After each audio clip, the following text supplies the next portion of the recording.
নমস্কার, আমি শুভ্রকান্তি দাস, ডিরেক্টর এবং সিইও ড্রিম লাইফ। আপনারা দেখছেন ইউটিউব চ্যানেল ড্রিম লাইফ। আমরা আজকে চলে এসেছি আমাদের আরেকটা আমাদের সাক্ষাৎকার সেশন, আমাদের ইন্টারভিউ। আমাদের এই ইয়েতে পর্বেতে আমাদের সাথে আছেন একজন সুনামধন্য ইন্স্যুরেন্সের আমাদের দিকপাল অশোক কুমার মোদক মহাশয়, আমাদের তারাতলা ব্রাঞ্চ কেএমডিও ট্যুর, উনি একজন আমাদের এজেন্সি এতে রয়েছেন। এবং নমস্কার অশোক মোদক স্যার, আমাদের এই শোতে আসার জন্য আপনার মূল্যবান সময় দেওয়ার জন্য ধন্যবাদ। আমরা আজকে আপনার এই লাইফ ইন্স্যুরেন্স প্রফেশনের কিছু জায়গাটা আমরা দেখে নেবো, শুনে নেবো, আপনার লাইফের কিছু ঘটনা আমরা এই করব। এবং আমার মনে হয় যে আপনার ইন্টারভিউ বা আপনার এটা যারা এই দেখছেন, আমাদের যারা অডিয়েন্স আছে, তাদেরও কিছু ভ্যালু অ্যাডিশন হবে এবং তারা কিছু পাবে এখান থেকে। তো আমরা শুরু করছি আজকের আমাদের এই ইন্টারভিউ সেশনে। আমার এই ইন্টারভিউ সেশনের প্রথম প্রশ্ন আপনার কাছে, যে আপনি এই এলআইসি প্রফেশনে কবে প্রথম আসেন, কত সালে এখানে জয়েন করেন এবং তার আগে কোথায় ছিলেন, কোথা থেকে এখানে আপনার আসা এলআইসি? অ্যাকচুয়ালি অফিসিয়ালি জয়েন করা বলতে 1989, কিন্তু অফিসিয়ালি জয়েন করার পরেই আমি 89-এর কত 17ই আগস্ট 89-এ জয়েন করেছিলাম। আর 21শে আগস্ট 1989-এ আমি পিয়ারলেসে জয়েন করি। মানে ওখানে ছেড়ে দিয়ে ওখানে কাজ করতে করতে তারপরে আমার একটা সুযোগ মানে আমার এক বন্ধু পিয়ারলেসে ছিলেন, তিনি ফিল্ড অফিসার ছিলেন। উনি আমাকে পিয়ারলেসের কথা বলেন, পিয়ারলেসের কেরিয়ারের কথা বলেন। সেই পিয়ারলেসের কেরিয়ারে শুনে আমি খুব প্রলুব্ধ হয়েছিলাম এবং আমি 89-এরই সেপ্টেম্বরে আমি পিয়ারলেসে জয়েন করেছিলাম। যে পিয়ারলেসে যে সিনিয়র ইন্সপেক্টর হওয়া যায় সেই সময়ে, যে তখন মিনিমাম 50,000 পার মান্থ রোজগার করা যায়, মিনিমাম এরকম একটা উনি দেখেছিলেন। কেরিয়ারটা সবটাই অথেন্টিক ছিল এবং এজেন্ট হিসাবে জয়েন করে ভালো রোজগার করা যায়, ফিল্ড অফিসার হিসেবে ভালো রোজগার করা যায়। মানে ওখানকার পিয়ারলেস এর যে সিস্টেমটা ছিল, যে আমি যখন এজেন্ট হিসাবে জয়েন করব তখন 6,000 টাকা আমাকে সারা বছরের প্রিমিয়াম দিতে হবে। তাহলে আমি সেকেন্ড ইয়ারে গিয়ে ফিল্ড অফিসার হবো। ফিল্ড অফিসার হলে আমাকে 10টা এজেন্ট রিক্রুট করতে হবে। 10টা এজেন্টের মধ্যে 3টেকে কোয়ালিফাই করতে হবে, মানে তাকেও 6,000 টাকা করে প্রিমিয়ামের পলিসি ইয়ারলি জমা করতে হবে। জমা করলে আমি সাব অর্গানাইজার হব, তারপরে অর্গানাইজার হবো, তারপর স্পেশাল অর্গানাইজার, তারপর ইন্সপেক্টর হবো। ইন্সপেক্টরটাই হচ্ছে কি পিয়ারলেস এর মূল লক্ষ্য ছিল। তা আমি জয়েন করার পরে আমি সেই বছর প্রথম যখন জয়েন করি, এবং সেই বছর আমার সময় ছিল অগস্টে জয়েন করেছি, অক্টোবরে জয়েন করি, সেপ্টেম্বর জয়েন করেছি, 6 মাস সময় ছিল। সেই সময় আমার কোটা ছিল 6,000 টাকা। আমি সেই সময় দিয়েছিলাম 37,000 সামথিং প্রিমিয়াম। আমি সিটি 1, মানে ওয়েলিংটনের সিটি 1 বলে পিয়ারলেস একটা ব্রাঞ্চ ছিল, তো সেখানে আমি 7th হয়েছিলাম সেই সময়। তারপর আমি ফিল্ড অফিসার হলাম। ফিল্ড অফিসার হলে কোটা ছিল যে 10টা এজেন্ট ম্যাক্সিমাম রিক্রুট করা যায়, আর 3টে মিনিমাম রিক্রুট করতেই এবং 3টেকে প্রমোশন করাতে হবে। তা আমি 10টা এজেন্ট রিক্রুট করেছিলাম এবং 10টাকেই প্রমোশন করেছিলাম। এবং ওই ইয়েতে যে 6জন যে field officer successful field officer হয়েছিলেন, মানে 10টা এজেন্টকে 10জনকেই প্রমোশন করেছিলেন, তার মধ্যে আমি ওয়ান অফ দেম, আমি একজন ছিলাম। তারপর সাব অর্গানাইজার হয়েছিলাম, তারপর অর্গানাইজার, তারপরে স্পেশাল অর্গানাইজার, তারপর ইন্সপেক্টর, সিনিয়র ইন্সপেক্টর। এবার যখন আমি ফিল্ড অফিসার হিসেবে আমাদের রোজগার ছিল তখন 15% কমিশন ছিল। 6,000-এর কমিশন ছিল, 15% মানে 9,000 টাকা। 6,000-এর হচ্ছে গিয়ে 900 টাকা, 15% মানে 900। সেই সময় যথেষ্ট ছিল, লুক্রেটিভ ছিল। কিন্তু আমি তখন করেছিলাম 37,000 সামথিং, তার মানে 15% মানে প্লাস একটা ইনসেন্টিভ ছিল বেশি, 25,000-এর বেশি প্রিমিয়াম দিলে আরো 2.5% ইনসেন্টিভ ছিল। একটা মোটামুটি একটা রোজগার করেছিলাম। ফিল্ড অফিসার হিসাবে আমি 10টা এজেন্টকে রিক্রুট করেছিলাম, 10টাকেই প্রমোশন করেছিলাম, সেখানেও আমি ভালোই রোজগার করেছিলাম। সাব অর্গানাইজার হিসাবে তাই। ইন্সপেক্টর হিসাবে যখন আমি ফার্স্ট কমিশনটা পেলাম, সেটা হচ্ছে 73,000 পার মান্থ, মানে ফার্স্ট কমিশনটা ভাউচারটা পেলাম। সেকেন্ড মান্থে পেলাম হচ্ছে গিয়ে 81,000। থার্ড মান্থ থেকেই আমার কোম্পানিতে স্ট্রাইক হয়ে গেল। সেটা হচ্ছে ডিসেম্বর 1994। ডিসেম্বর 1994-এ স্ট্রাইক হলো, যে কোম্পানির ম্যানেজমেন্ট চেঞ্জ হলো। কোম্পানি ম্যানেজমেন্ট ছিল এসকে সরকার, সেখানে চেয়ারম্যান এলো পিসি সেন, উনি ব্রেথওয়েটের চেয়ারম্যান ছিলেন। পিসি সেন এলেন পিয়ারলেস এর কর্ণধার হয়ে এবং বললেন যে যে এজেন্টদের যে কমিশন আছে, এজেন্ট থেকে ইন্সপেক্টর পর্যন্ত যে 37% কমিশন আছে, 35% না 37% কমিশন ছিল, এটাকে জাস্ট হাফ করতে হবে। এজেন্টের কমিশনটা 8% করতে হবে, হেন তেন ইত্যাদি করে হাফ করতে হবে, মানে 35% কমিশনটাকে 17% নিয়ে আসতে হবে। এজেন্ট থেকে আপ টু ইন্সপেক্টরের কমিশন ছিল 0.4%, মানে টিমের কমিশনের মধ্যে 0.4%। তাই এই নিয়ে আন্দোলন হলো যে না, এটা কখনোই হতে পারে না, কোম্পানির এইটা করেই তো বিশাল লাভ হচ্ছে, কেন আপনি কমিশন কেন কমাবেন, ইনসেন্টিভ কেন কমাবেন। তাই বিশাল একটা স্ট্রাইক হলো। স্ট্রাইক হলে পিসি সেন কিছুতেই এটাকে মাথা নত করলেন না। উনি 17%-এর জায়গায় 19% পর্যন্ত গেলেন আর কি, বলেন যে আমি 19% পর্যন্ত দিতে পারি, 35-37% আমি দেবো না, এজেন্ট থেকে ইন্সপেক্টর বা সিনিয়র ইন্সপেক্টর পর্যন্ত। তা কেউ রাজি হলো না। যে এজেন্ট 15% কমিশন পায় সে তাকে 8% দেবে, যে ফিল্ড অফিসার 5% কমিশন পায় তাকে 2.5% দেবে, এরকম ভাবে কেউ রাজি হলো না। তা বিশাল একটা আন্দোলন অল ইন্ডিয়া ব্যাপী হলো, আলটিমেটলি বন্ধ হয়ে গেল ডিসেম্বর 94-এ। তখন আমি, যেহেতু আমার পিএলএস এর এলআইসির এজেন্সিটা ছিল, তখন এলআইসি তে সাম এসিওর ছিল 5,000, 7,000, 2,500 টাকা সাম এসিওর ছিল। প্রিমিয়াম ছিল 51 টাকা, 65 টাকা, 75 টাকা, এরকম প্রিমিয়াম ছিল। আমি প্রত্যেক বছরে আমি কি করতাম, আমি পিয়ারলেস এটা বিশাল, যে সারা ইন্ডিয়া তখন ঘুরছি, আজ ভোপাল, কালকে আসানসোল, কালকে বিলাসপুর, কালকে বিভিন্ন জায়গায় পাঞ্জাব, বিভিন্ন জায়গায় আমার টিম যেহেতু অল ইন্ডিয়া ব্যাপী ছড়িয়েছিল, আজকে ছত্তিশগড়, বিহার, ধানবাদ। তা যেহেতু এরকম ঘুরছি, সেরকম জায়গায় যখন দেখলাম যে এরকম অবস্থা চলছে, তখন আমি ডিসেম্বরে ওই প্রবলেমটা হলো। জানুয়ারিতে আমি ঠিক করলাম যে, হ্যাঁ না, আমি যেটা বলতে চাইছিলাম যে আমার আমি ওই যে কোঠাটা রাখতাম তখন 12টা লাইট ছিল, এবং সামেশ্বর 5,000,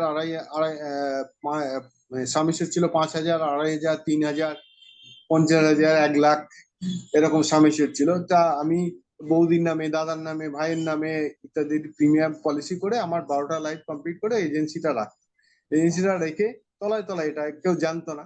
তারপরে 94-এ যখন আমাকে হয়ে গেল, মানে কোম্পানিটা টোটালি 94 ডিসেম্বরে ডিক্লেয়ার হলো যে না, এরা ওদের রিজিট আছে, এর বেশি ওরা কমিশন দেবে না, তখন ভাবতে হলো যে না, এবার সবাইকে অন্য প্রফেশনে যেতে হবে। তা আমিও পুরোনো, মানে এলআইসি তে যেহেতু আমার একটা এজেন্সি ছিল, এলআইসির প্রফেশনে আমি এলাম জানুয়ারি 8 তারিখ। এলআইসির প্রফেশনে আমি এলাম আবার নতুন করে। আমার ডিও কে বললাম যে এরকম আমি এলআইসি করতে চাই। উনি জানেন না যে আমি পিয়ারলেস করতাম। পিয়ারলেস করলে উনি এমনি একটা বদরাগী লোক ছিলেন, উনি জানতেন যে আমি এখানে টিউশনি করি বা ইত্যাদি ইত্যাদি। আমি অরিজিনালি বর্ধমানের ছেলে, বর্ধমানের একটা গ্রামের ছেলে। আমার বাবা ছিলেন একটা হাই সেকেন্ডারি স্কুলের হেডমাস্টার। বাবার পরিচিতিতে এখানে আমাদের সবারই করে খাওয়া। বর্দা ডব্লিউবিসিএস অফিসার, ভাই কলকাতা পুলিশের একজন অফিসার, আর ভাই, আরেক ভাই টিচার, এই আর কি। যাই যাই হোক, তা 95-এর 8 তারিখে আমি এজেন্সিতে আবার এলাম, এলআইসির এজেন্সিতে, এবং আমার ডিও কে বললাম যে আমি এলআইসির এজেন্সি কাজটা করতে চাই। বলে করো, কোনো অসুবিধা নেই। তা বললাম যে আহ, আমি আপনার টিমের এবার 1 থেকে 20, যে আপনার ওনার 55 জন এজেন্ট ছিল, আমি বললাম আপনার টিমে আমি 1 থেকে 20-র মধ্যে আসতে চাই। তা উনি আমার বেশভূষা হেন তেন দেখে বলে না না, সে দেখো তুমি যদি পারো করো, একদম আন্ডার এস্টিমেট না করে বলো যে, ঠিক আছে পারো করো, তুমি পারবে, দেখো এইসব দিকপাল লোকগুলো সব আছে, এই ইয়ে কালবরণ ভারতী, কবির ঘোষ, সুশান্ত সিনহা, হেন তেন প্রচুর নাম বললেন, সর্বাণী সুর, এইসব লোকগুলো আছে, তুমি দেখো 1 থেকে 20-র মধ্যে যদি আসতে পারো দেখো। আমার তো তুমি এখন কাউকে বলো না, তোমার মতো করে তুমি যদি পারো করো। আমার না, আপনাকে আমি কথা দিলাম যে আমি 1 থেকে 20-র মধ্যে এবার আসবো। তো আমি সেবার 1 থেকে 17-এর মধ্যে র্যাঙ্ক করেছিলাম, 17 নাম্বার আমার পজিশন ছিল। তারপর আমি ভেতর থেকে ওত নিয়েছিলাম, ওনাকেও বলেছিলাম যে আমি 1 থেকে 10-এর মধ্যে হব। তা আমি দ্বিতীয়বার সেকেন্ড ইয়ার আমি 1 থেকে 10-এ র্যাঙ্ক করেছিলাম, মানে 7-এর মধ্যে র্যাঙ্ক করেছিলাম। থার্ড ইয়ারে আমি বলেছিলাম উনি আপনার টিমে আমি 1 থেকে আমি ফার্স্ট হব। তা যতদিন উনি রিটায়ার না করেছেন আমি ওনার টিমে, যতদিন রিটায়ার 2019-এ উনি রিটায়ার করেছেন, আমি ওনার টিমে প্রিমিয়াম ইনকাম পলিসি সমস্ত দিক থেকেই ফার্স্ট, এবং এমডিআরডি বলতে আমি একাই ছিলাম ওনার টিম। বাহ। তা টিল এখনো তাই, এমডিআইডি বলতে উনি তো রিটায়ার করে গেছেন। আচ্ছা। যাই হোক, তা মাঝখানে ওনার সঙ্গে আমার অনেক প্যাসেল হয়েছিল, সেগুলো আলাদা কারণ, বলার দরকার নেই, যে রিটায়ার সেগুলো সব চ্যাপ্টার তো বলা যায় না, এসব না আর না কি। না, একদম। এবার তো যে জার্নিটা তুমি শুরু করেছিলে, তারপরে যেটা 17 বছর এমডিআরটি 2008 থেকে টানা এখনো পর্যন্ত একদম স্টিল একদম। রানিং, এবং তার সাথে তোমার একটা বড় টিম আমি জানি চালাও, 32 জনের একটা মেম্বার 32 এবং প্ল্যাটিনাম ব্রিগেড। তো আমি তোমাকে, আমার এর পরের প্রশ্ন তোমাকে, যে এই যে ধরো তোমার তোমার টিমের প্রথমে 20 জনের মধ্যে আসা, 17 জন, তারপরে তোমার টপ 10-এ আসা, তারপর নাম্বার 1, এবং স্টিল আজ পর্যন্ত এমডিআরটি এবং নাম্বার 1 টিম হিসেবে, এবং একটা ব্রাঞ্চেও আমি জানি তুমি একটা ভালো পজিশনে আছো, এবং অ্যাজ এ সিএলআইও তুমি নাম্বার 1-এ আছো। তো আমি তোমাকে এর পরের যে প্রশ্নটা করব সেটা হচ্ছে যে, এই যে তুমি তোমার জার্নিতে তোমার যে এত বছরের ইন্স্যুরেন্সের যে বিক্রি করেছো, একটা এমন ঘটনা তোমার কাছে শুনতে চাইবো যেটা মানে সত্যি তোমাকে খুব নাড়া দিয়েছিল, মানে যেটা তুমি এই সেলটা করে খুব আনন্দ পেয়েছিলে। ঘটনাটা এমন ছিল যেটা তোমার লাইফে সত্যিকারের মানে একটা দারুণ। আনন্দ পেয়েছি, আচ্ছা ঠিক আছে। সেলটা করে আনন্দ মানে সেটা আমার কোনো মানে খুব অ্যাক্টিভিটি যে প্রচুর ছিল তা নয়, কিন্তু আনন্দ পেয়েছি এই জন্যই যে একজন ডক্টরের সঙ্গে আমার একটা অ্যাপয়েন্টমেন্ট ছিল। কোন ইয়ারটা আমার মনে পড়ছে না, কিন্তু সেবার খুব ফ্লাড হয়েছিল, বন্যা হয়েছিল। তা আগের দিন রাত্রের দিকে প্রচন্ড বৃষ্টি, ডাক্তারবাবু জানে যে ও আসবে না, পরের দিন সকালে উনি আসবে না, ডেফিনেটলি আসবে না। তারপরে পরের দিন সকাল থেকে উনি ভেবে রেখেছেন, ওনার তো চেম্বার আছে, যাই হোক পেশেন্ট তো আসেনি। আমি ওনার বাড়িতে যখন গেলাম, অ্যাপয়েন্টমেন্ট ছিল পরের দিন সন্ধ্যেবেলা আর কি, 6টা 6:30টার সময় অ্যাপয়েন্টমেন্ট ছিল। তা আমি ওই বৃষ্টির মধ্যে ওনার বাড়িতে আমি গিয়েছিলাম, স্কুটি নিয়ে গিয়েছিলাম। স্কুটি যখন যাই তখনই, স্কুটি মানে ওই এম80 নিয়ে ওনার বাড়িতে গিয়েছিলাম। মনসাতলা, খিদিরপুরের মনসাতলা বলে একটা জায়গা আছে, তা সেখানে গিয়েছিলাম। তা সেখানে ওনার বাড়িতে যখন গেলাম তখনও বৃষ্টি পড়ছে, মোটামুটি অর্ধ মানে ছিল আমার, রেনকোট ছিল, কিন্তু তাও ভিজে গেছিলাম, জামাটা অনেক হাত টাত ভিজে গেছিল। তো উনি অ্যাস্টনিশড হয়ে গেছিলেন যে এই বৃষ্টির মধ্যে, এবং আগের দিন রাত্রি থেকে বৃষ্টি হচ্ছে, এবং রাস্তাঘাট অলমোস্ট গভর্নমেন্ট ডিক্লেয়ার করবে যে আর বাস চলবে না বা রাস্তা হবে না, এরকম একটা জায়গা ছিল, মানে সারাদিন বৃষ্টি হচ্ছে, এবং সত্যিই তাই সেরকম অবস্থা ছিল যে আর বোধহয় গাড়ি ঘোড়া চলবে না। তা সত্যি সত্যি ওনার বাড়ি থেকে যখন ওনার বাড়িতে ঢুকলাম, যে একদম মানে মুষলধারে প্রবল বৃষ্টি, প্রবল বৃষ্টি। তা সেখানে ওনার বাড়িতে ঢোকার পরে রেনকোট ফেনকোট খুলে ওনার বাড়িতে বসে ওনাকে যখন দিচ্ছি, একটা প্রজেকশন দিচ্ছি, আমি ছিল তখনকার 87,000, আমার একটা প্রিমিয়াম ছিল 87,700 বা 800, এরকম একটা পলিসির প্রিমিয়ামে ওনাকে করলাম।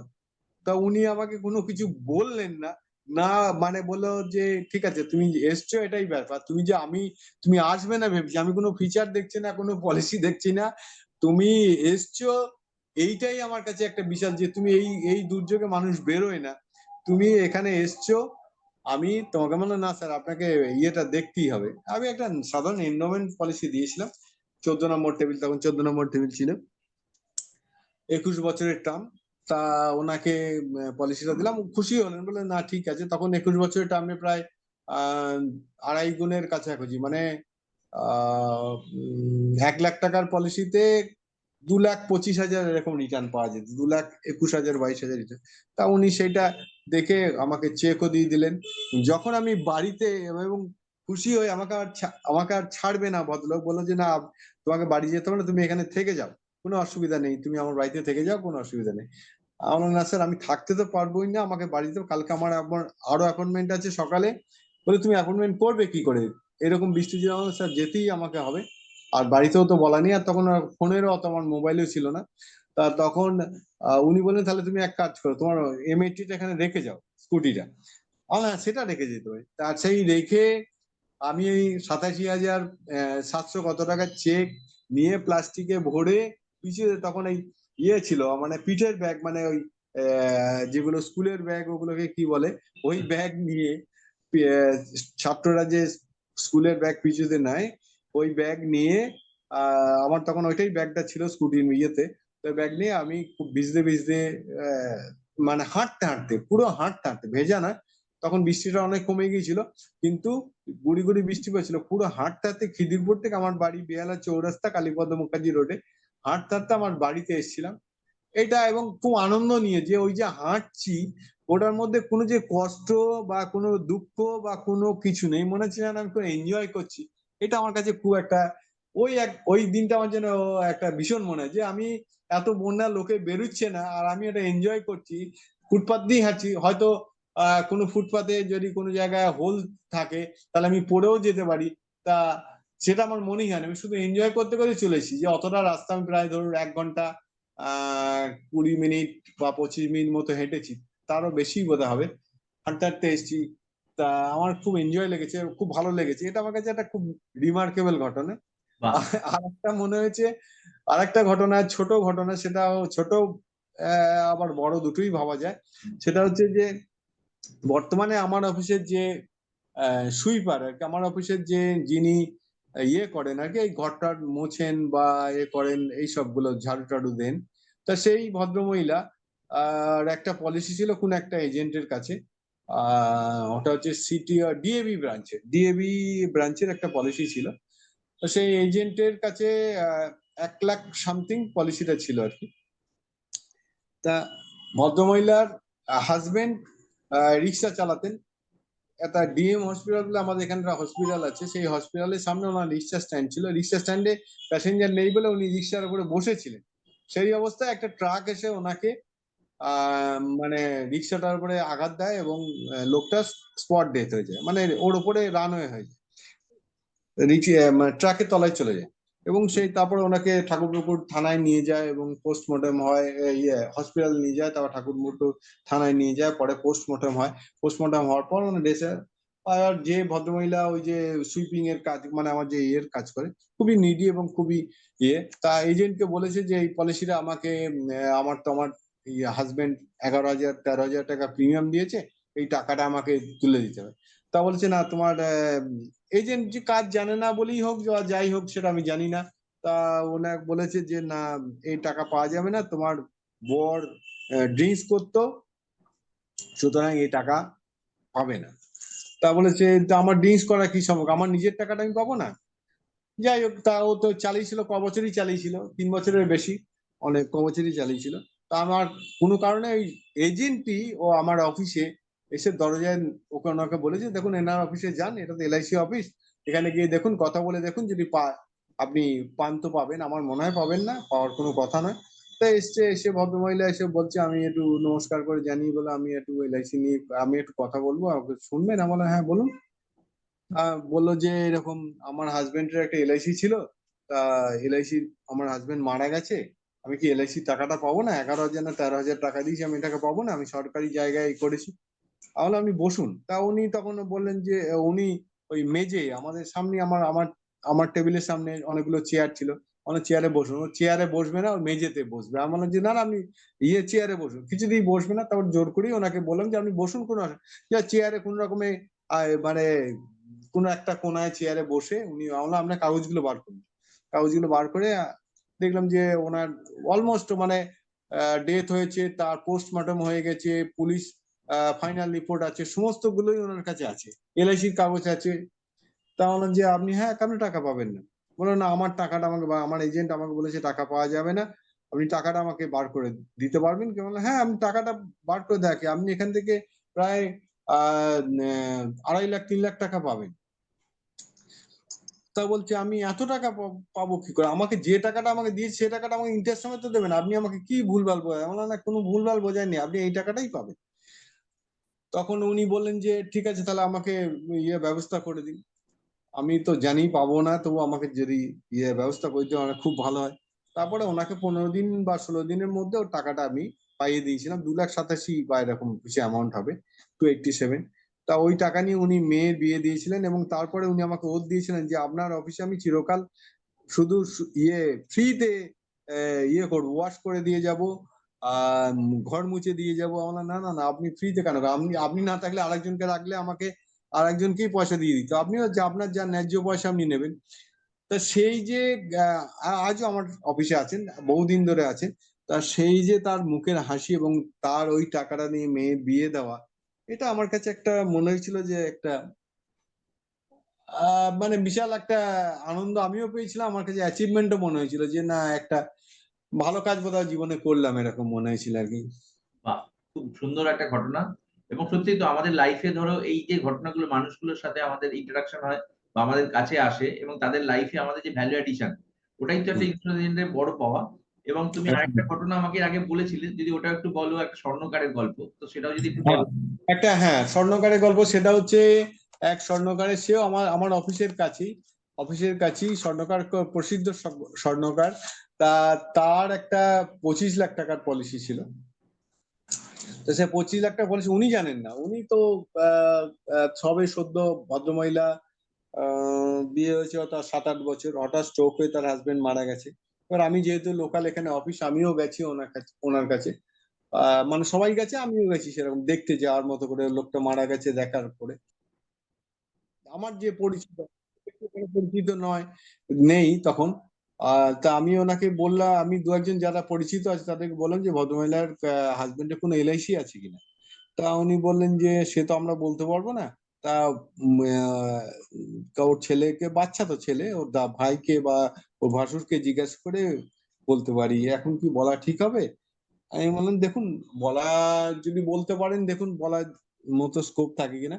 তা উনি ভদ্রমহিলা কি তখন কান্নাকাটি করছে, ভদ্রমহিলা কি বললেন যে তার, ইনি এলআইসির লোক, বলে হ্যাঁ ওনাকে তো চিনি, বলে ওনার ওখানে অফিস আছে। তা ওনার কি কোনো এলআইসির কোনো পলিসি, বলে হ্যাঁ আমার এলআইসির পলিসি তো আছে, প্রত্যেক বছরই তো ওনাকে প্রিমিয়াম নিয়ে যায় আমার এজেন্ট। তা বললো যে আপনি, আপনার যদি এলআইসি থাকে তাহলে ইনি এলআইসির ক্লেমটা যা আছে বের করে দেবেন। উনি, ওনার ধারণা আছে যে ক্লেম মানে হচ্ছে কি উনি টোটাল উনি প্রিমিয়াম দিতেন কত, 25,000 বা এরকম কিছু একটা হবে, 25,000 না, 1 lakh, 1 lakh something yearly premium দিতেন। তা ওনার ধারণা ছিল যে ওই টাকাগুলো উনি পাবেন। তা পাবেন না, ওনার কোনো আইডিয়া ছিল না। যাই হোক, তারপরে ওনাকে সেই অবস্থায় উনি যখন টাকার ব্যাপার হলো, যাই হোক উনি তো মনে করেছেন আমার তো, আমার হাজবেন্ড ইয়াং ছিল, হঠাৎ মারা গেল। তো ওনার মনে হয়েছে যে এরকম উপযাচক হয়ে একটা লোক এলআইসির কথা বলছে বা কিছু। তা আমি, উনি ওর পলিসিটা উনি বের করলেন, একটা রিসিট, পলিসি বার করতে পারেন না, একটা রিসিট বার করলেন, বার করে বললেন এই যে আমার এলআইসির প্রিমিয়াম দেওয়া হয় এই। তা আমি বললাম যে আপনি ম্যাডাম এখান থেকে প্রায় 25 লাখ টাকা মতো পাবেন। উনি তো অ্যাস্ট্রনিস্ট হয়ে গেছেন যে 25 লাখ টাকা এখান থেকে পাওয়া যায়। যাই হোক, তারপরে ওনার সব কাজকর্ম মিললো। তার আগেই উনি আমাকে পরপর আমার অফিসে উনি আহ, আসতে শুরু করলেন, মানে তারপর থেকে আসার পরে উনি আমাকে কাগজপত্র ওখানে শেয়ার করলেন যে এই আমার কাগজপত্র, এই আমি ডেথ সার্টিফিকেট হেন তেন দিয়ে ওনাকে ওই যে 25 লাখ টাকারও বেশি ওনার অ্যামাউন্টটা পাওয়া গিয়েছিল। তা উনি সেইটা পেয়ে এতটাই মানে উনি ভাবতেই পারেন, ওনার জানানো ছিল না। সঞ্চয় মানে হচ্ছে গিয়ে এমনি ব্যাংকে যেরকম সঞ্চয় করলে যেরকম টাকা পাওয়া যায়, ওনার বর, উনি আর ওনার ওয়াইফের ধারণা ছিল যে এরকম টাকা দিয়েছে, বর আমাকে 3-4 লাখ টাকা দিয়েছে, 3 লাখ 4 লাখ টাকাই আমার আমি পাবো কি পাবো না এটা অতটাও আইডিয়া ছিল না। এরকম 25-30 লাখ টাকা যে উনি পাবেন, ওনার আইডিয়ার মধ্যেই ছিল না। তো সেই টাকাটা পেয়ে উনি মানে আমার কাছে এতটাই কৃতজ্ঞ, এবং সারা যে আজও ওনার সঙ্গে আমার কানেকশন আছে, যে ওনার আত্মীয় স্বজন ফ্যামিলির যখন যা পলিসি, নিজের বাড়ির লোক বা তার বাচ্চা এখন বড় হয়ে গেছে, তারা তাদের পলিসি সমস্ত কিছু করিয়েছে, করছে বা করিয়েছে। মেন হচ্ছে গিয়ে ওই জায়গাটা আমার মনে হয়েছে যে ওই সাপোর্টটা দেওয়াটা, যে একটা লোকের রানিং ব্যবসা থেকে তারপরে তার দুনিয়ার ওই যে স্বর্ণকারের ব্যবসা ওনার বন্ধ হয়ে গেছে, কিন্তু ওই টাকাটা নিয়ে উনি এলআইসি তে রেখে একটা ভালো পেনশন পাচ্ছেন। প্লাস আরো ওনার যা যা, যেহেতু উনি আরো পয়সা কড়ি ছিল, সেগুলো রেখে খাটিয়ে ভালো টাকা পাচ্ছেন, মানে ইনকাম পাচ্ছেন, আয় হচ্ছে, এবং ভালো আছেন, ছেলে মেয়ে ভালো এডুকেশন করছে। এটা আমার একটা মনে হয়েছে একটা ভালো কিছু আর কি। বাহ, খুব সুন্দর তোমার ঘটনাটা শেয়ারিং। এবং আজকের দিনে দাঁড়িয়ে ধরো এই তোমার যে লাইফের এতটা স্প্যানেতে তুমি আজকে একটা মানে এই অফিস, তার সাথে তোমার আজকে কতজন স্টাফ এবং তোমার সাথে কত কাজ করছে, কত এজেন্ট এখন কাজ করছে? না, আমার 32 আর প্লাস 6 স্টাফ। আচ্ছা, 6 স্টাফ আছে এবং এটা বড় ফ্যামিলি। এবং আজকের দিনে দাঁড়িয়ে ধরো তুমি মেনলি লাইফ হেলথ বা যে সমস্ত ভার্টিকালে কাজ করো, তো এই যে আজকের দিনে আমার এই তোমার যে ইন্টারভিউ নেওয়া হচ্ছে, অনেকেই ধরো আজ এই পেশাতে অনেক নতুন ছেলে মেয়ে আসছে যারা হুম। ধরো এলআইসি তে, এবং এবং দেখা যাচ্ছে এটা আজকের রেশিওতে যে অনেকেই হয়তো সাস্টেন করতে পারছে না, বা ইনিশিয়ালি মনে হচ্ছে যে সে যে এটা পারা যায় না বা করা যায় না। আজকে তোমার ঘটনাটাও একটা এক্সাম্পল যেটা পারা যায়। তো তাদের উদ্দেশ্যে তোমার কি মেসেজ থাকবে, মানে যারা। আমার উদ্দেশ্য হচ্ছে গিয়ে ভাবাটাই মেন, হচ্ছে গিয়ে ভাবাটাই মেন, ভাবাটা যে আমি এই লাইনে অ্যাচিভ করব, শুধু ভাবাটা। আমি আমার যখন আমি কি এমডিআইডি কথাটা বললাম যে আমি কোন বছর থেকে এমডিআইডি হচ্ছে এবং কোন পরিপ্রেক্ষিতে, এটা বলিনি। না। যে আমার লাইফে 2008 সালে, তার আগে সুশান্ত পাল বলে একজন আমাদের ব্রাঞ্চে একজন এমডিআইডি হতো। তার 2007 সালে উনি এমডিআইডি হয়েছেন, 2006-এ হয়েছেন। তা 2008 সালে জানুয়ারি বা ফেব্রুয়ারি মাসে আমি আমাদের সিনিয়র ব্রাঞ্চ ম্যানেজারের চেম্বারে কোনো একটা কারণে গিয়েছিলাম। তখন উনি আমাকে বলছেন যে অশোক, সুশান্ত পাল এমডিআইডি হতে পারে, তুমি কি এমডিআইডি হতে পারো না? আমি এমডিআইডি ব্যাপারটা অত জানতামও না। তা বললাম, দিয়ে বললো যে, বলে হ্যাঁ স্যার, কেন হতে পারবো না? বলে এমডিআইডি হতে হলে কি লাগে তুমি জানো? আমার বললাম না স্যার, জানি না, কিন্তু হতে পারবো না কেন? উনি বলেন, আর উনি সুশান্ত পাল এমন একজন এক্সাম্পল দিলেন যিনি ফ্লুয়েন্ট ইংলিশ বলেন, মানে ও দারুণ স্মার্ট, ভীষণ মানে তার অ্যাট্রাকটিভ, তার তা তা সত্ত্বেও আমি বললাম যে কেন উনি হতে পারলে আমি কেন হতে পারবো না? উনি সুশান্ত পালকে আর এক এক্সাম্পল দিলেন এই জন্যই। সুশান্ত পাল আরেকজন ছিলেন, হয় তখন তুফান বেরাও হয়েছিল ওই একই বছরে, তা 2007-এ। তা উনি এবং সুশান্ত পালের এক্সাম্পলটা দিলেন যে সুশান্ত পাল এমডিআইডি হয়েছে, তুমি এমডিআইডি হতে পারো না? আমি বললাম যে হ্যাঁ স্যার, কেন হতে পারবো না? তা তো বলে তুমি জানো এমডিআইডি কি করতে হলে কি লাগে? আমি বললাম না স্যার, জানি না। তখন ওই 7 লাখ, 1,000 বা 7 লাখ এরকম, বা এরকম কিছু একটা লাগবে, 2008 সালের কথা বলছি। আহ 7,35,000 এরকম একটা কমিশন কিছু একটা লাগতো, কি 6 লাখ কত, মনে পড়ছে না ঠিক। তা আমি বললাম যে আমি শুধু বলে দিয়েছিলাম যে কেন হতে পারবো না। এই যে বলে দিয়েছি হতে পারবো না, হব, স্যারকে বলেছি, বলে তুমি কি হতে পারো, আমি তোমার নামটা লিখবো? আমি বললাম হ্যাঁ স্যার, কেন লিখবেন না? তা উনি কি করলেন, উনি আমাকে আর একটু ছোট করে দিলেন। উনি বাইরে এসে, চেম্বার থেকে বাইরে এসে অফিসে সবাই সামনে অ্যানাউন্স করে দিলেন যে অশোক মোদক বলেছে এবছর এমডিআইডি হবো। অশোক মোদক কতটা দেশি পুষিও নয়, লুকসও এত ভালো নয়। তা অনেকে কেউ কি ভেবেছে জানি না, কিন্তু অশোক মোদক এবার এমডিআইডি হবো বলেছে। আমাকে পিঠ চাপড়ে উনি বাইরে এসে সবাই সঙ্গে স্টাফদের সামনে এবং আরো যারা এজেন্ট ছিল তাদের সামনে বললেন। তা আমার ভেতর থেকে জিল ছিল যে আমাকে এমডিআইডি হতেই হবে। এই যে ভাবাটা, আমি যে এমডিআইডি হব ভেবেছি, আমি আমার মতো করে প্ল্যানিং করে নিয়েছিলাম যে এমডিআইডি তাহলে কি লাগবে, এরকম প্রিমিয়াম লাগবে। তখন 20,000 টাকা, 25,000 টাকা ইয়ারলি প্রিমিয়ামে 100টা পলিসি করলেই হবে, বা 50,000 টাকা প্রিমিয়ামের পলিসি 30টা বা 40টা করলেই হয়ে যাবে, বা 45টা করলেই হয়ে যাবে। কেন হবো না? আমি সহজ করে ভেঙে নিয়েছিলাম। এখন না হওয়ার কি, আমাকে যখন স্যার বোঝালেন এই প্রিমিয়াম লাগবে বা এই কমিশন করতে হবে। তা যাই হোক, সেইবারে অ্যাচিভ করলাম। 2008, 9, 10, 11 সালে আমি ফার্স্ট ইউএসএ তে গেলাম। এখন সুশান্ত পাল ওরা কেউই ইউএসএ তে যায়নি, আমার 3বার ইউএসএ তে ঘোরা হয়ে গেছে। বাহ। যাই হোক, তা ইউএসএ গেলাম, তখন অফিস তো হয়ে গেল যে, এবং সবাই আমাকে খুব ভালোবাসতো।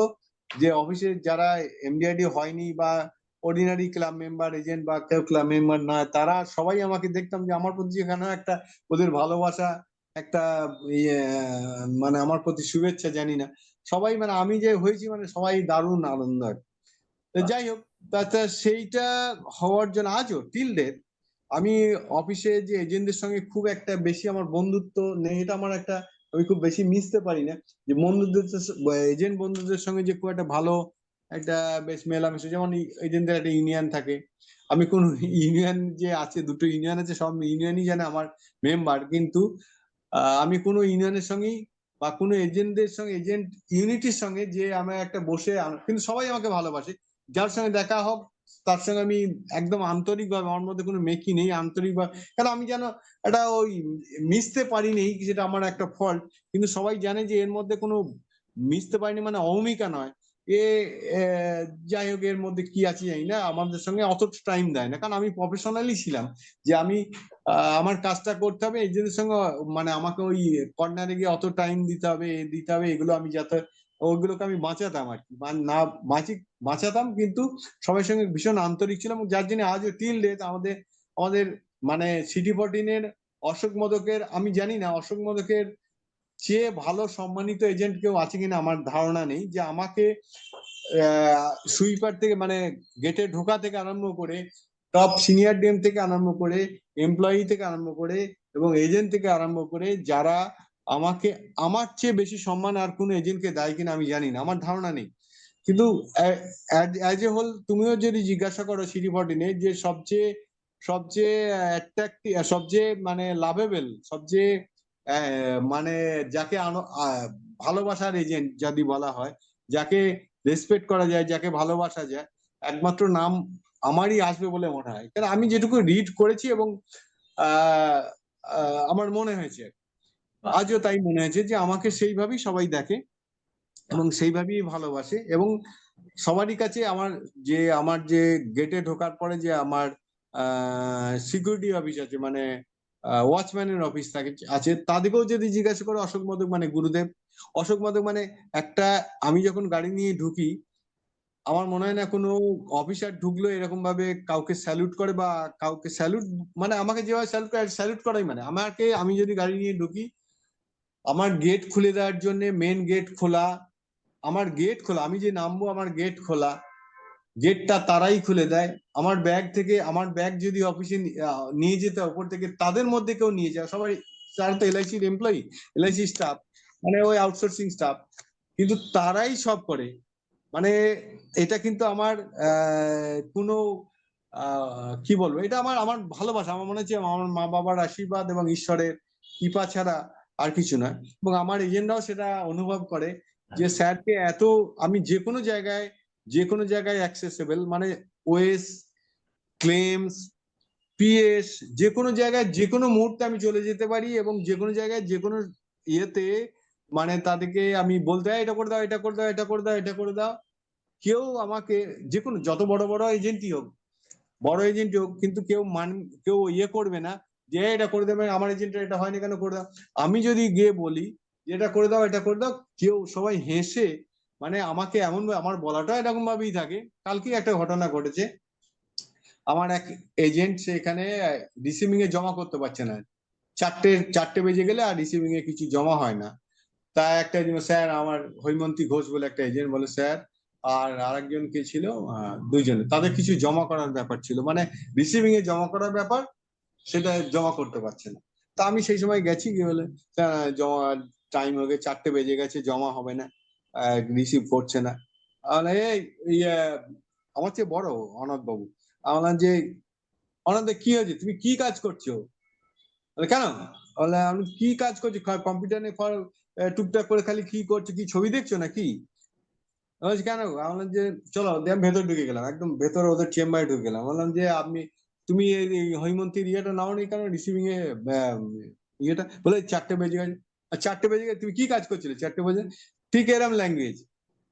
তা বলো কি কি বলো বলো বলো কি আজকে? বললাম ম্যাডাম দিন ওটা, দিয়ে ওর কাছে রিসিভ করে ওটা নিয়ে নিল। ওই ফাঁকে ওটা স্ট্যাটাস নেওয়ার ছিল সেটাও নিয়ে নিল।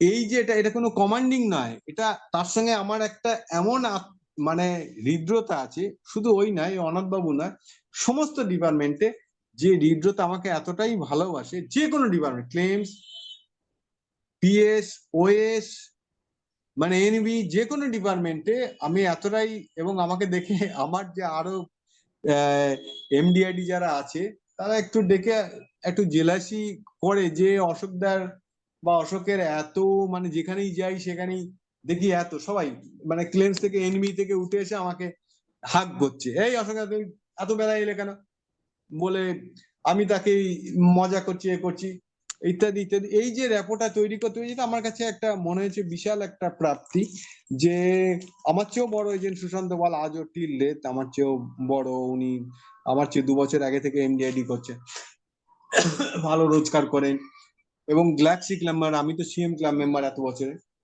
Galaxy club member.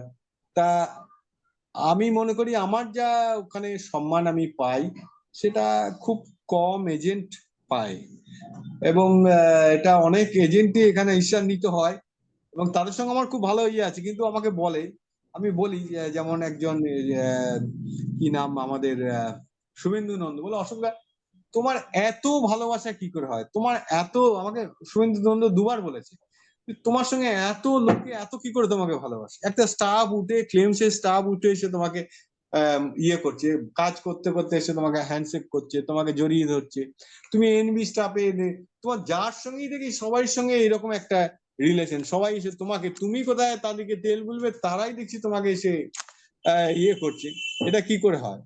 আমরা জানি না কি করে হয়। এটা রিসেন্ট হয়েছে, শুভেন্দু নন্দ আমাকে বলেছে যে এরা কি করে হয় তোমার সঙ্গে এরকম, আমি তো বুঝি না। বাহ, তা যাই হোক, এটা আমার কাছে মনে হচ্ছে এটা একটা বিশাল আমার কাছে প্রাপ্তি, এবং আমার মা বাবার, মেনলি আমার মা বাবার আশীর্বাদ এবং সবারই শুভেচ্ছা, ঠাকুরের কৃপা, এরকম বাহ, যাক ভালো লাগে। মানে আমার জবটাকে, আমার প্রফেশনটাকে আমি ভীষণভাবে এনজয় করছি, বাহ, খুব ভালো। এবং জব স্যাটিসফ্যাকশন যতখানি একদম তুঙ্গে থাকা দরকার, মানে টপ জব স্যাটিসফ্যাকশন যাকে বলে, সেটা আমি বাহ, আছি। এবং আমি, তুমি যেটা বললে কোশ্চেন, যেটা হচ্ছে যে এজেন্টদের, নতুন এজেন্টদের কি বার্তা, নতুন এজেন্টদের কাছে আমার একটাই বার্তা, যেটা ভাবা যায় সেটা করা যায়, ভাবা। আমি একটা এক্সাম্পল ছোট্ট করে দিচ্ছি, যে একটা লোক তার মেয়ের বিয়ে দেবে, একটা লোক তার মেয়ের বিয়ে দেবে, ভাবলো আমার মেয়ের বয়স 25 বছর হয়ে গেছে, মেয়ে আমার চাকরি করে বা যাই হোক, চাকরি করে বা চাকরি করে না, আমি এবার মেয়ের বিয়ে দেবো, আমার মেয়ের 25 বছর বয়স হয়ে গেছে, সে তার লক্ষ্যই থাকে যে আমি পয়লা বৈশাখ থেকে লাস্ট চৈত্র মাসের মধ্যে, বা 1 ডিসেম্বর থেকে 31 জানুয়ারির মধ্যে, হ্যাঁ 1 জানুয়ারি থেকে 31 ডিসেম্বরের মধ্যে আমার মেয়ের এবার আমাকে বিয়ে দিতেই হবে, যোগাযোগ করতেই হবে, ইত্যাদি ইত্যাদিতে অ্যারেঞ্জ করতে হবে, টাকা পয়সা হেন তেন যায়। এই যে ভাবলো, এবং সেইটা সে বছরে সে অ্যাচিভ করে, করে কেন, যে তার যে ভাবে সেই অ্যাচিভ করে যে আমার মেয়ের বিয়ে এবার দিতে হবে, এবং দেখা যায় যে ডিসেম্বরের মধ্যে এইভাবে ভাবনাটা, এবং যতগুলো এইভাবে যদি এজেন্টরা ভাবে যে আমাকে এই বছর এই কাজ, মেয়ের বিয়ের ব্যাপারটা আমি কতখানি বোঝাতে পারলাম জানি না, যে আমার মেয়ের বিয়ে, আমার সব টাকা পয়সা আছে, সব আছে, মেয়ে চাকরি করে, কিন্তু আমার মেয়ের বিয়ে, বা মেয়ে চাকরি করে না, আমার মেয়ের বিয়ে 1 জানুয়ারিতে ভাবলো 31 ডিসেম্বরের মধ্যে দিতে হবে, আমি দেবোই এবছর বিয়ে। সেই যে তার যে প্রস্তুতি, তার যে মানসিক বল, বা যা যা চেষ্টা, যা যা যেখান থেকে যা জোগাড় করা, সেই রকম ভাবে যদি একটা এজেন্ট সেইভাবে যদি ভাবতে পারে যে আমি এইবার এমডিআইডি করব, আমি এবার সিএম ক্লাব মেম্বার করব, তার জন্য কি কি প্রস্তুতি, যেমন মেয়ের বিয়ে দেওয়ার জন্য কি কি প্রস্তুতি নিতে হয়, আমাকে অ্যাডভার্টাইজ দেখতে হবে, বিয়ের পেপার দেখতে হবে, পেপার দেখে কোন পাত্রটা ভালো সেটা দেখতে হবে, চয়েস হলো, তাদেরকে ডাকা হলো, ডাকার পর দু জায়গায় দুটো ফ্যামিলি নেগোসিয়েশন হলো, তারপরে ডেট ফিক্সড হলো, তারপরে ইয়ে ক্যাটারিং ঠিক করা হলো, বিয়ে বাড়ি ঠিক করা হলো, অর্নামেন্টস কেনা হলো, ইত্যাদি ইত্যাদি ইত্যাদি ইত্যাদি, যেমন হয় সেই রকম এই ব্যাপারটাও তাই, যে আমি ডিসেম্বরের মধ্যে আমি এমডিআইডি করব, ভাবা মানে আমাকে ভাবতে হবে যে আমি কিভাবে করব পারে, এবং অনেস্টলি যদি ভাবতে পারে যে আমি এবার করবই, তাকে কেউ আটকাতে পারবে না, এবং যে করব ভাবে ঈশ্বর তার, তার জন্য তার পিছনে একদম লেগে থাকে, যে করবো ভাবে অনেস্টলি, যে ভাবে যে আমি এবার করবই, আমি এই কাজটা অ্যাচিভ করবই, ঈশ্বর তার পিছনে একবার লেগে থাকে যে তাকে করাতে হবে, কিন্তু বাহ, তার চেষ্টাটা যেন অনেস্ট থাকে, চেষ্টাটা যেন ওই, আমি বললাম হ্যাঁ, সবাই বললো, আমি বললাম হ্যাঁ স্যার আমিও এবার এমডিআইডি করবো, আমিও একবার সিএম ক্লাব মেম্বার হব, সবাইকে খুশি করার জন্য না, যদি অনেস্ট, যদি তার বলা থাকে, বলাটা অনেস্ট যদি থাকে, অনেস্টির সাথে যদি বলে যে হ্যাঁ আমি ভেতর থেকে বলছি আমি এমডিআইডি হব, ভেতর থেকে বলছি আমি সিএম ক্লাব মেম্বার হব, তাকে কেউ আটকাতে পারবে না, ঈশ্বর তার পিছনে যেদিন বললো অনেস্টলি, তার পরের দিন থেকে ঈশ্বর তার পিছনে থাকে, যে তার তুই কর তুই কর তুই কর তুই কর, তার যাই যে কাজ করবে সে কাজে সফল হবে, যে কাজ করবে, সফল হলো না আবার পরেরটা নেবে, সফল যদি না হওয়া পরেরটা, কিন্তু আলটিমেটলি সে সফল হবে, এটা আমি বুঝেছি, আমি আমার আমার এই দীর্ঘদিনের অভিজ্ঞতায় আমি বুঝেছি, 95 থেকে আজ পর্যন্ত আমি বুঝেছি যে আমি ভাবা মানে আমি করবই, ভাবা বাহ, মানে করবই, মানে করবই, এই যে ভাবাটা, এই ভাবাটা যদি থাকে তাহলে সে আছে। এবং আমি আরো 5 জনের সঙ্গে কথা বলেছি যাদের মধ্যে সাকসেসফুল লোক, তারা একই কথা বলেছে, আমার সঙ্গে তাদের মিল দেখেছি, তারাও বলেছে একই, অশোক বা একই অশোকদা, আমি একই দেখেছি, যে ভাবা মানে আমি করব, মানে ভাবাটা যেন অনেস্ট থাকে, ভাবার মধ্যে যেন কোনো জল না থাকে, কোনো যেন খাদ না থাকে, তবেই সে পারবে। বাহ! দারুণ।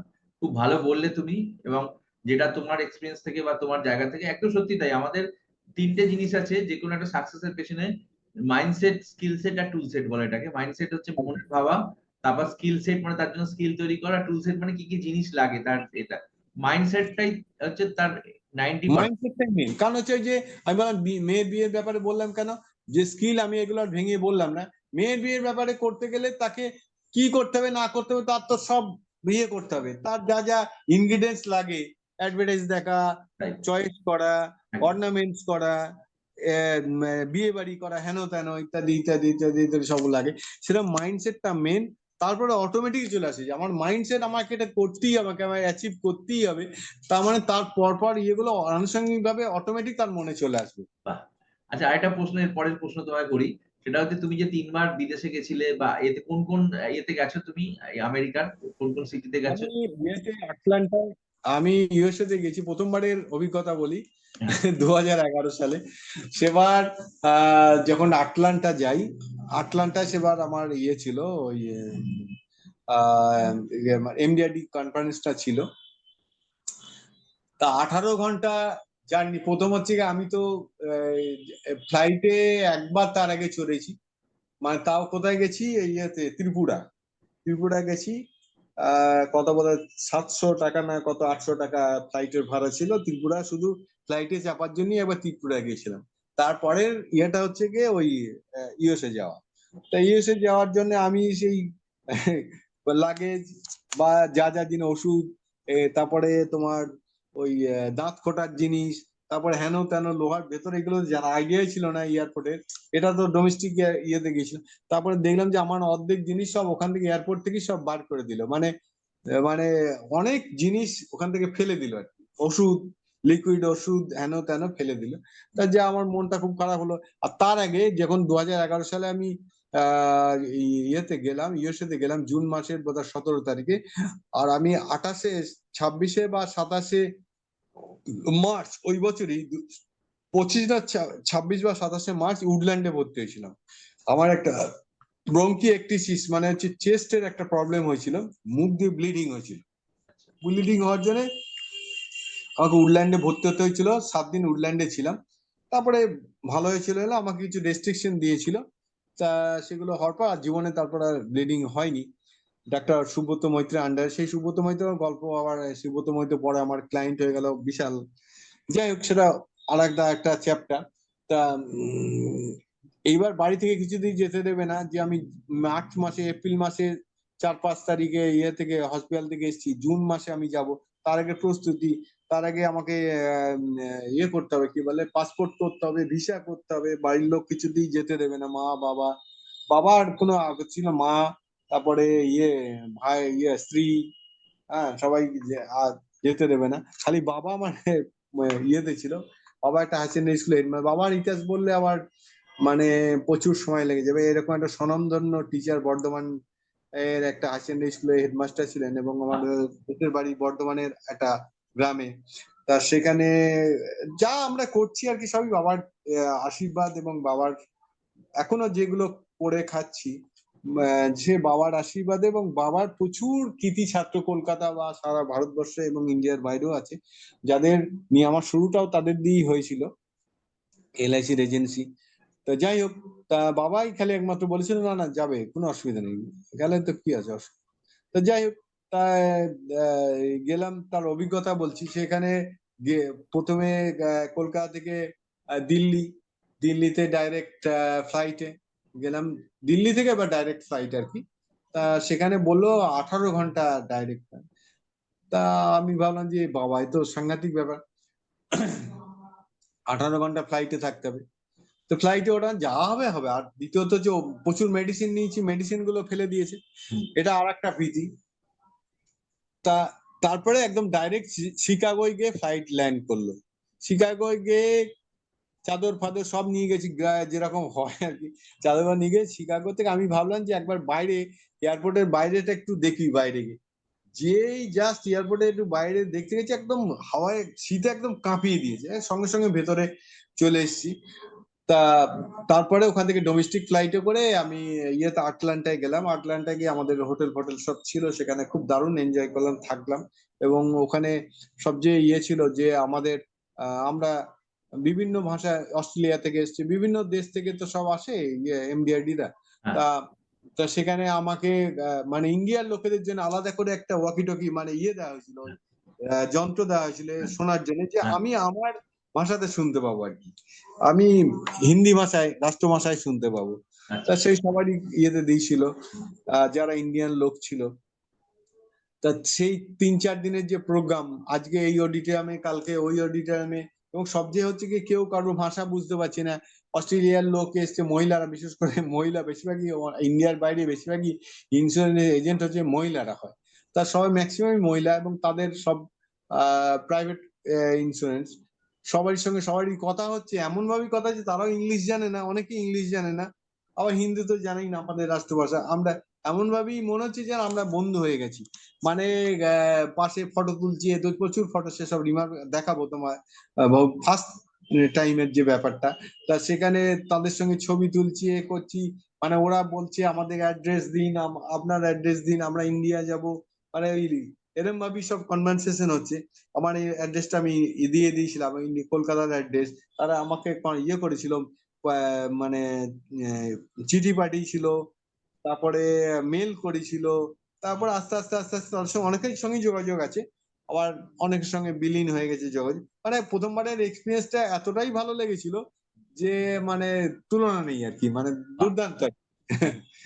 অসাধারণ। এটাই তো লাইফের পাওয়া অ্যাকচুয়ালি, এই যে তোমার জার্নিটা, এই যে না, এটা একদম বিশাল না, মানে লাইফের পাওয়া বলতে ঠাকুর, আমার মা বাবার সবচেয়ে হচ্ছে মা বাবার আশীর্বাদ, যে এখানে আমি যা যা পাওয়ার মা বাবার আশীর্বাদে ঠিকঠাক আছে, কোনো অসুবিধা নেই, ভালোই।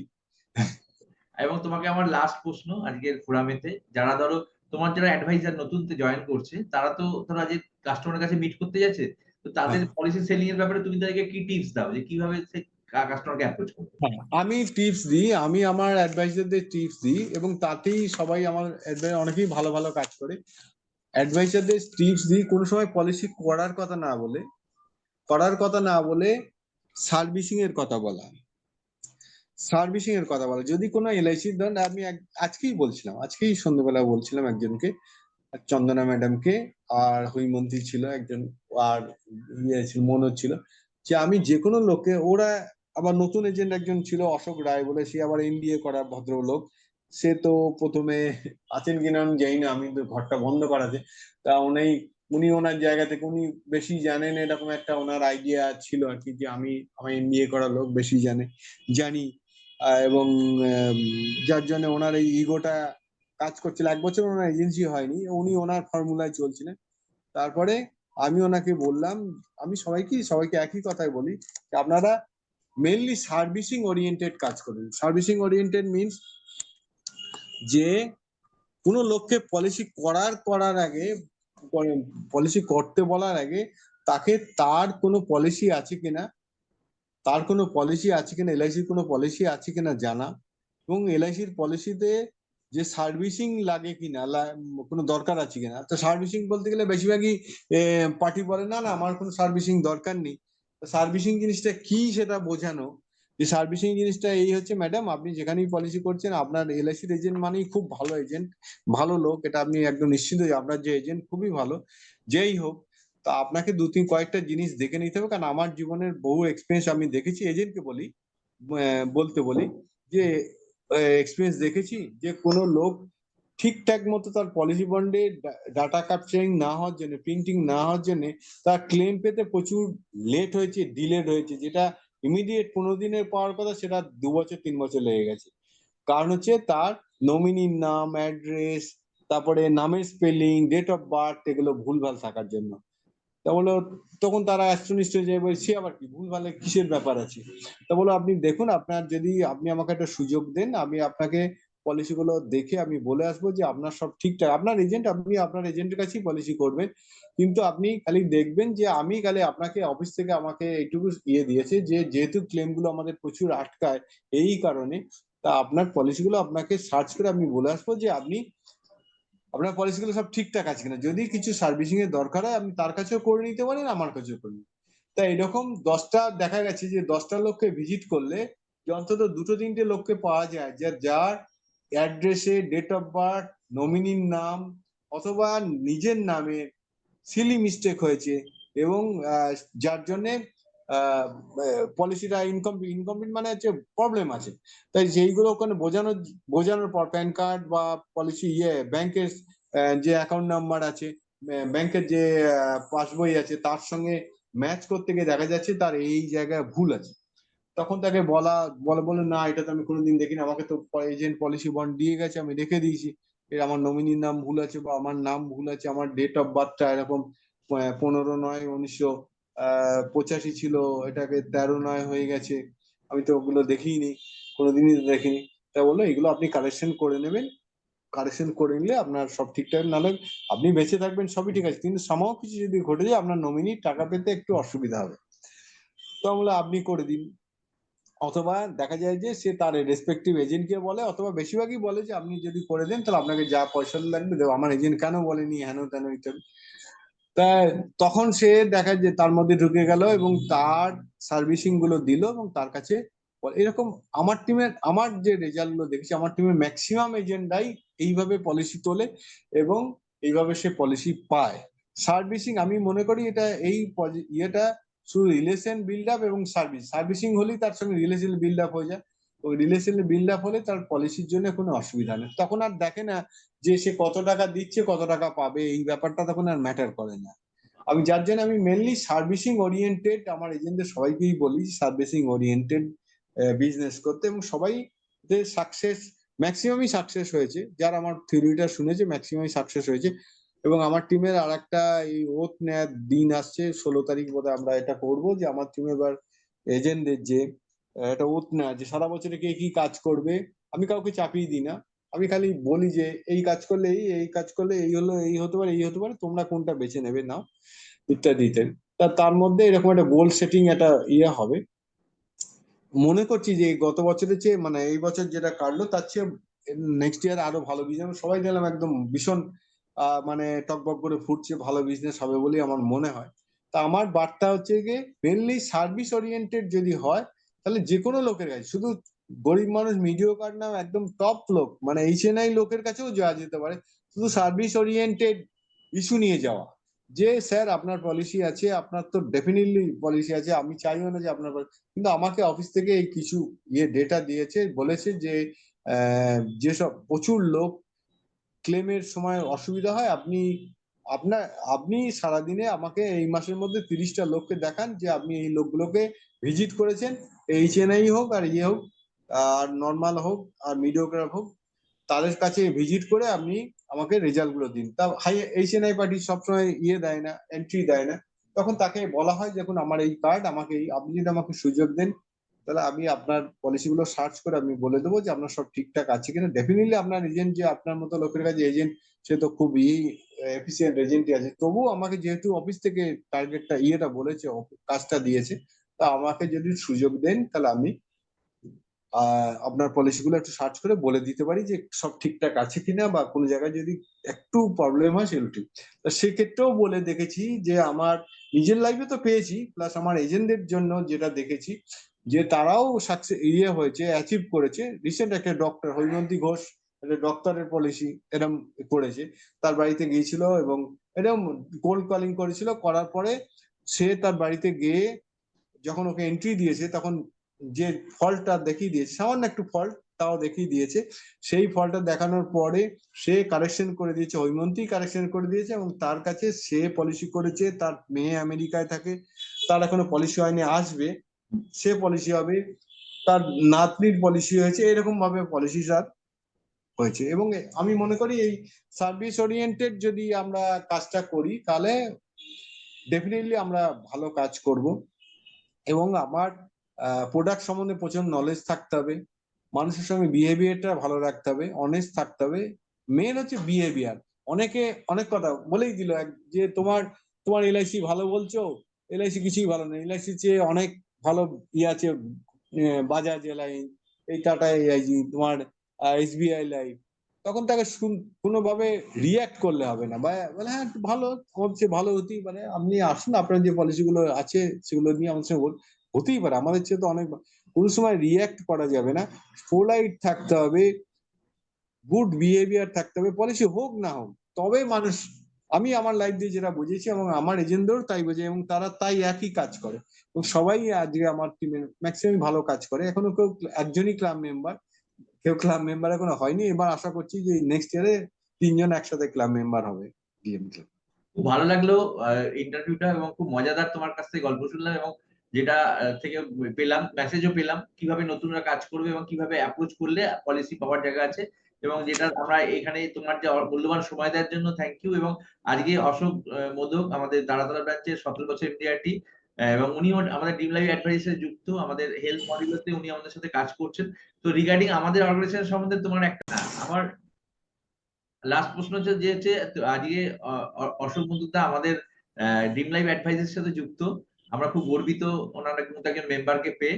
তো আমাদের অর্গানাইজেশন সম্বন্ধে তোমার একটা ছোট্ট ফিডব্যাক দিয়ে আমরা আমার শেষ ড্রিম করবো। লাইফ এরকম একটা অর্গানাইজেশন, ড্রিম লাইফ, যে প্রথম হচ্ছে আমি এখান থেকে অ্যাটাচ হওয়াতে মানে আমি নিজেকে গর্ববোধ করি এই জন্যই, যে এখানকার সমস্ত যারা কর্ণধার আছে বা স্টাফ আছে, যারা এখানকার মেম্বার আছে, সবাই এত ডেডিকেটেড, এত ডেডিকেটেড সংস্থার ব্যাপারে, ডিম লাইট সংস্থার ব্যাপারে, যেন মনে হয় যে ডিম লাইটটা শুভ্র বাবুর একার নয়, ডিম লাইটটা সমস্ত স্টাফ, কে কে যে এর মালিক, কে যে এটাকে পরিচালনা করে, এটাকে আমি মানে আলাদা করতে পারি না, সেগ্রিগেট করতে পারি। আমার মনে হচ্ছে যেন সবারই কোম্পানিটা যেন একদম, ডিম লাইটটা যেন সকলের, মানে ওই যেন ওনার, যে আমার সঙ্গে কথা বলছে সেই যেন ওনার, এরকম একটা আমার ফিলিংস হয়েছে, যে এরকম একটা ডেডিকেটেড, মানে এমপ্লয়িরা এত ডেডিকেটেড, এবং যে এমপ্লয়িরা সবাই এত মানে হেল্পফুল, এবং কমিটমেন্ট মানে কমিটমেন্ট, এই টাইম মানে এই টাইম, যা বলে তাই করে। এটা আমার কাছে, আমি যেহেতু আমি একটু লুজ, আমি লুজ বলতে আমার টাইম সম্বন্ধে, এই সম্বন্ধে একটু যেন আমার একটু লেথার্জি আছে, আমি যেটা আমি স্বীকার করে নিচ্ছি। কিন্তু ড্রিম লাইট যে এরকম এত অথেন্টিক, এত মানে কি বলো, পাংচুয়াল, এত ডেডিকেটেড, এটা আমাকে ভীষণ নাড়া দেয় এখানে। আর তাছাড়া আমার এক বন্ধু আছে এখানে, এই ডিম লাইটের সঙ্গে আমি আরো জুড়েছি এই জন্য, আমার স্বপন পাল বলে আমার এক পুরনো বন্ধু আছে, যাকে আমি হৃদয় থেকে, আমার সঙ্গে খুব কম দেখা হয়, কিন্তু তাকে আমি হৃদয় থেকে এত ভালোবাসি, সে এই ডিম লাইটের সঙ্গে যুক্ত, যার জন্য আমাকে এটাও আমাকে একটা নাড়া দিয়েছে, যে আমার বন্ধু স্বপন পাল এখানে ডিম লাইটের সঙ্গে জুড়ে আছে, সুতরাং আমি তো থাকবোই। তা ওর সঙ্গে আমরা মিলবো। আমি তো তোমার সঙ্গে বলছিলাম যে এমন একটা আউটিং এর প্রোগ্রাম করো, একদম যেখানে আমরা সবাই মিলতে পারি একসঙ্গে, একদম। স্বপন পালের সঙ্গে যাতে বা তোমাদের সঙ্গে দু একটা আউটিং এ নাইট কাটাতে পারি। বাহ। তো যাক, ড্রিম লাইট কে সম্বন্ধে আমার প্রচুর শ্রদ্ধা আছে, ভালোবাসা আছে। ড্রিম লাইট আরো বড় হবে, যেখানে ড্রিম লাইটের কর্ণধার শুভ্রবাবু, সেখানে আর ডেফিনেটলি, এবং সমস্ত, শুধু শুভ্রবাবুকে বললে আবার ছোট করা হবে, মানে সমস্ত এমপ্লয়িরা, সমস্ত যার সঙ্গে যুক্ত আছে, যারা সবাই এত ডেডিকেটেড, এত মানে আমাকে ভীষণ নাড়া দেয়, খুব ভালো লাগে। থ্যাংক ইউ ভেরি মাচ তোমার এর জন্য। ঠিক আছে, খুব ভালো লাগলো।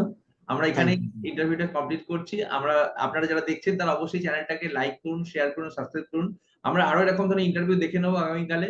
আরো কিছু ভ্যালু অ্যাডিশন আপনারা এই প্রোগ্রাম থেকে পাবেন, আরো কিছু শিক্ষা যেটা আপনাদেরকে আরো ইয়ে করবে। তো থাকুন আমাদের সাথে। থ্যাংক ইউ, ধন্যবাদ।